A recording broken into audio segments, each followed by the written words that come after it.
Hello Indie Warriors, Old Gamer Joe here with I Dream of Indie to bring you a review of action RPG Eiyuden Chronicle Rising on Steam. This one comes from developer Natsume Atari and was published by 505 Games.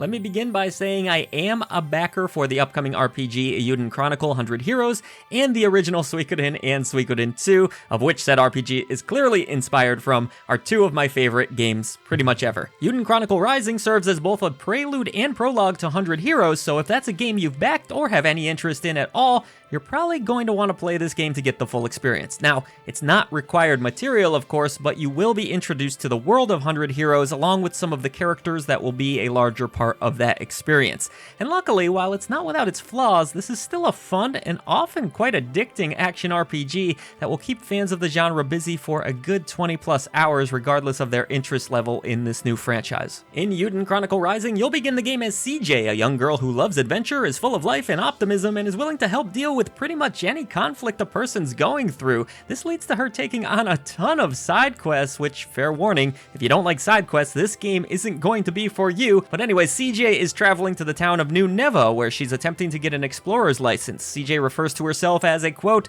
honorable scavenger, and upon arriving in New Neva realizes that, well, it's a bit run down. This leads to another huge aspect of the game, building up this town, filling it with townsfolks and tons of shops that you can use as well as new visitors can use. Basically, you're trying to make this town as attractive to outsiders as possible. Upon meeting the town mayor Isha, who is also one of the 3 party members that will join up with you, you'll begin the core gameplay loop of Eiyuden Chronicle, which involves taking on tons of side quests in order to collect stamps. Eiyuden Chronicle Rising is full of interesting characters, including another one that will join your party, a mercenary named Garou, and the well-written dialogue does a pretty good job of coloring in their unique personalities. Everyone has their own motives and reasons for doing things, including helping CJ, but it all ties into a positive theme, working together to create a peaceful, prosperous town. Rising is not a game that's going to delve too deep into these characters' backgrounds or history. I imagine a lot of the emotional beats are being saved for 100 Heroes, but the overall story, pacing, and world building here will almost certainly leave players excited for that game. After the initial story setup, you're free to begin exploring New Neva. The more quests you complete for the town folks, the more areas you'll unlock in town, such as a farm where you can gather ingredients that can then be used to cook up restorative items at the town diner. You'll get a smithy, a rune shop for equipping runes, a trading post, and so much more. As you complete quests, these stores will continue to stock up with new merch, and while there is a main story beat to be followed, it's very easy to get caught up in side quests as there are well over 100 stamps to be collected. It's equally exciting to not only be rewarded with a stamp, but to see the meaning behind that stamp. Will it mean new armor to buy, the new magic runes I wanted, or will completing an entire stamp card mean increasing my party's stats? It's addicting, yes, though be warned, a lot of these objectives will feel very much like fetch quests, with many being as simple as running from one end of town to the other, and then back to where you came from. Thankfully, Eiyuden Chronicle Rising has a very well implemented travel system that makes getting around a breeze. Through the menus, you'll be able to select just about any area that you visited, and as you explore the various dungeons this game offers, you can easily set objective markers that will show you where a quest is located. This made getting around the world pretty simple and less tedious than a lot of other games in this genre. Now, a lot of these quests are going to involve mining through the different dungeons. With your pickaxe, you can bash rocks, trees, and other objects to collect materials. These materials can then be used to complete quests or to construct stronger items, weapons, armor, so on and so on. Another fair warning, you'll be visiting the same dungeons and fighting the same enemies a ton throughout this game. And this leads me to the combat, which starts out very simplistic, having you rely on CJ's standard attack, her special dodge ability, and some light platforming. But eventually things do open up a bit, especially when you add in your 2 other party members. Almost like a Marvel vs. Capcom style here, you'll be able to tag in these party members with the press of a button. This can lead to some fun combinations where you link together combos, and there's also a simple mode that will take care of character swapping for you.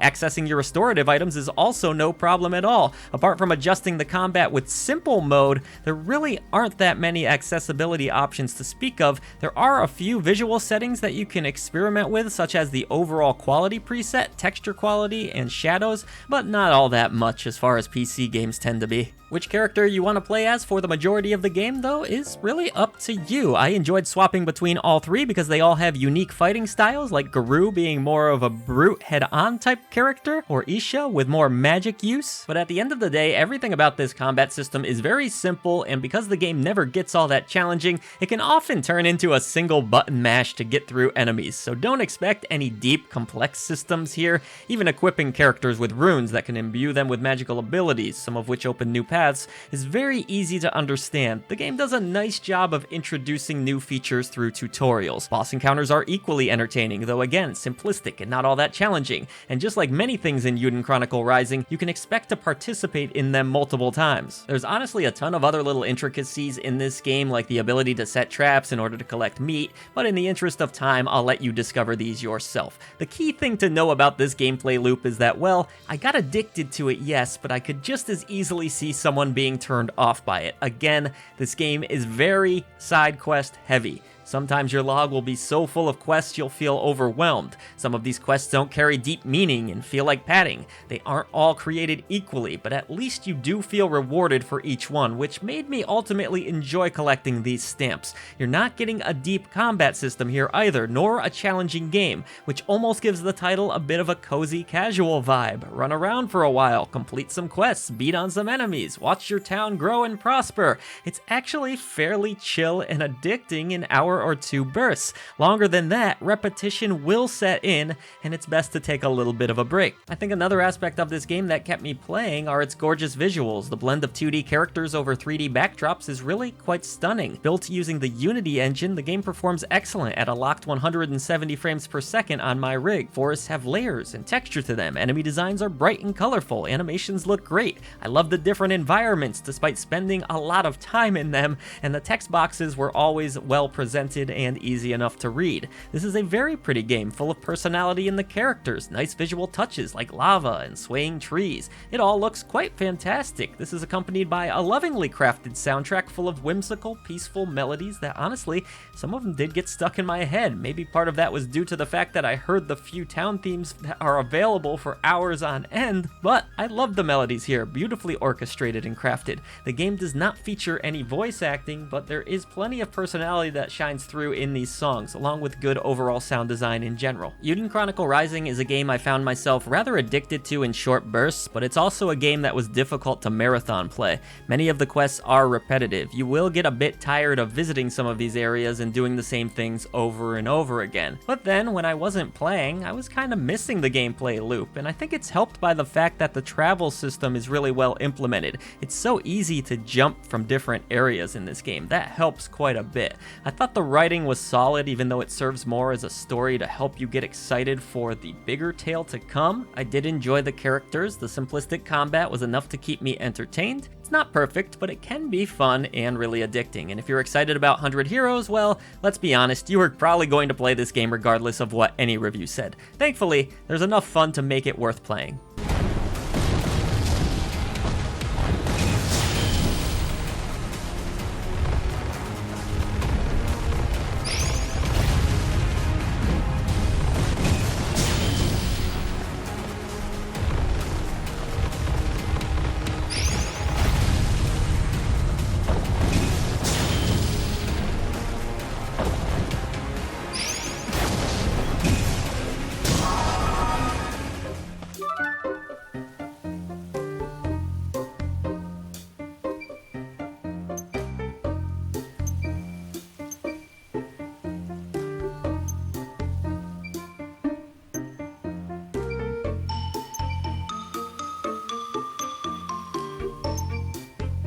Our content here at I Dream of Indie is only possible thanks to our brave indie warriors and legends that support us through channel memberships. Thank you to Indie Warriors Bill, Christian Cruz, Adriana Amato, CJR, PSC, Julian Colbus, Jesse, Ray Lynn, Marky Mint, Dave Harp, Peekaboo, Lex Noyle, and King of the Hatch. And those brave indie legends are Jen Rose, Larkison, Mitchell Hall, Peach, Skeptism, Seacoil, Nathan Moore, Chris Jackson, Mr. W, Blue Francis 14, The Beefarinis, Business Cody, and Carmen Red. Thank you so much for all that you do for independent developers, publishers, publishers and for I Dream of Indie. Everybody else, head down to the description box below. Let's defeat the gaming echo chamber and bring a voice to the voiceless ones in gaming.